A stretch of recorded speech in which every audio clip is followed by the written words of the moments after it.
Welcome to RANE's Essential Geopolitics podcast. My name is Lamore Pickholtz, and I will be your host today.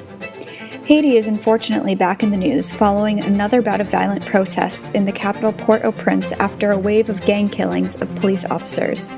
But this is only the latest in a long series of lethal unrest that has shaken the country in recent months. Here to give us more details is Sam Lichtenstein, one of RANE's Directors of Analysis. Thanks for joining us today, Sam. Thanks for allowing me to be here, Lamore. Great. So, Sam, can you just set the stage for us? Can you remind us of what has transpired in the recent past to get us to this point? Of course, and obviously the sad situation we see in Haiti today is, you could go back really decades, if not to the 19th century to set us on this path. But the really key inflection point was in July 2021 when former President Jovenel Moïse was assassinated. A lot of people, of course, remember this. This was really a brazen event when a world leader is assassinated inside of his own home, no less. And that really set the stage because then you, of course, had the Prime Minister Ariel Henry, who had just been appointed by Moïse, I believe 2 days beforehand, take power and essentially act as acting president. Now, he since then had pledged to hold elections. This has not occurred in the year and a half since then. They've been complicated by an earthquake that, of course, occurred only just a month after the assassination that basically brought infrastructure and the ability to hold an election to a halt. And since then, you've only seen this escalation in unrest where you have basically a standoff among Prime Minister Henry, who is not willing to give up power or call for new elections because, on the one hand, quite frankly, he's probably right. They would really not be legitimate. It would be impossible to hold a free and fair election in Haiti right now. But also himself isn't willing to step aside for some sort of another opposition candidate. You have a political opposition that's very fractured between politicians in Haiti who can't agree on an alternative to the diaspora in the United States and elsewhere that also is fractured. And even if they were to agree on a candidate, it really doesn't have the power to affect change. And then just on the ground in Haiti, you have really just a terrible security situation that I know we'll get into in a few minutes, where gangs effectively control by the UN's estimate 60% of the capital and other areas of the country as well. So really holding any sort of election in these circumstances would be challenging, if not impossible. And right now, we don't have, to be candid, any way out of this situation. Thanks for that, Sam. So can you tell us a little more about what has sparked the latest violence, and in what ways is it different from what we've seen recently? Sure. So unfortunately, it seems like every other week or so we have some new outburst of lethal unrest. And the latest inflection point came on January 26th.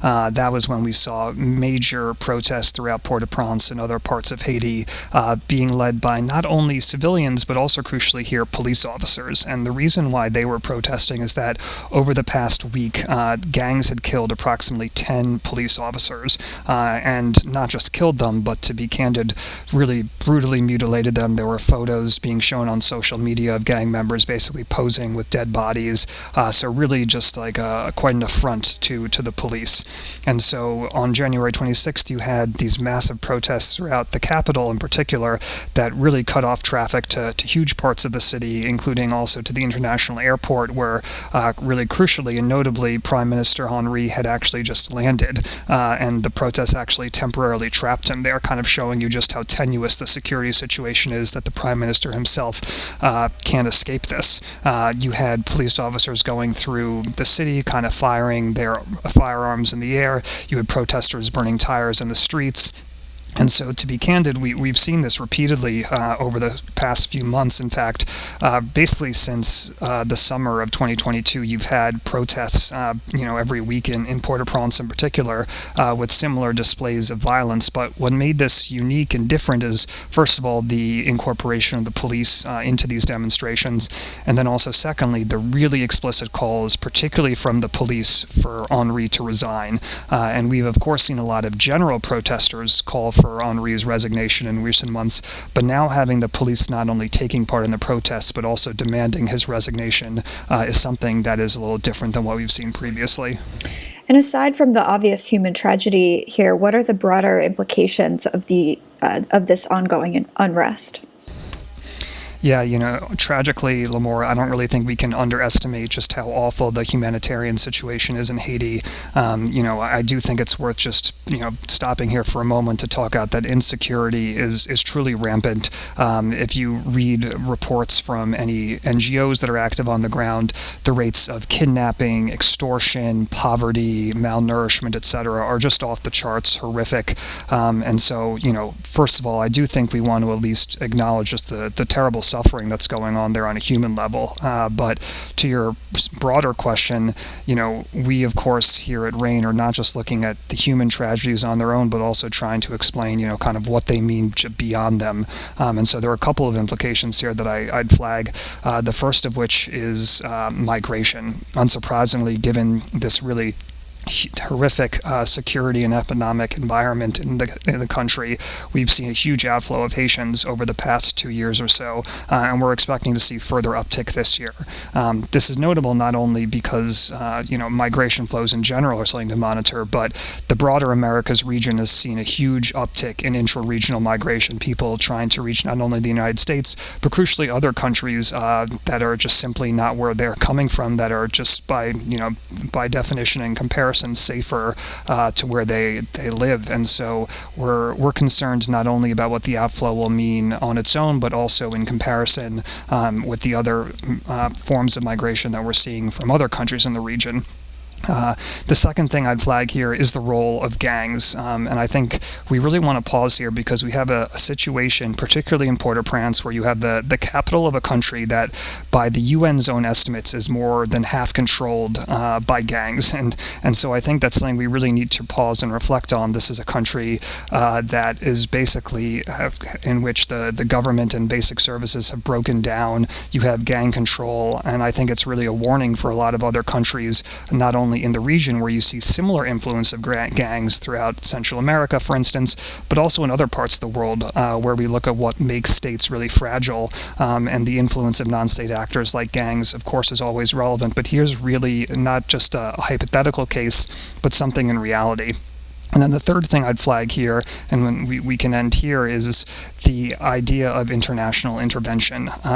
You've had the government in fall of 2022 basically publicly call on some armed force from a foreign country, be it the United States, France, the United Nations, Canada, someone to send armed forces that are able to remove the gang's control. Unsurprisingly, though, this is a massively contentious idea.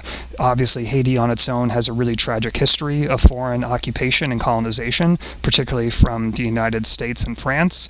You, of course, have already had UN peacekeepers that have been in the country in previous decades, and so this is a country that has seen repeated foreign interventions and tragically has not put it on a better course. And so you can understand that from the Haitians' population's point of view, as awful as things may seem, they don't see foreign intervention as necessarily something that's going to help them. And so how the United Nations and the international community more broadly handles this question of foreign intervention is going to be really delicate, and I think is really going to have a key impact on the trajectory of the instability that we're seeing there now. Sam, thank you so much for your insights today and for helping us get a better understanding of the situation. Thanks for having me, Lamore. Sam Lichtenstein is RANE's Director of Analysis. You can hear and see him on all matter of news media channels, but you can also get direct intel updates from Sam and the RANE analysts. Try RANE Intelligence Briefs. Our intelligence briefs separate the signal from the noise and turn information, of which there is often too much, into actionable intelligence. Visit ranenetwork.com to sign up. That's RANE network.com. Thanks for listening.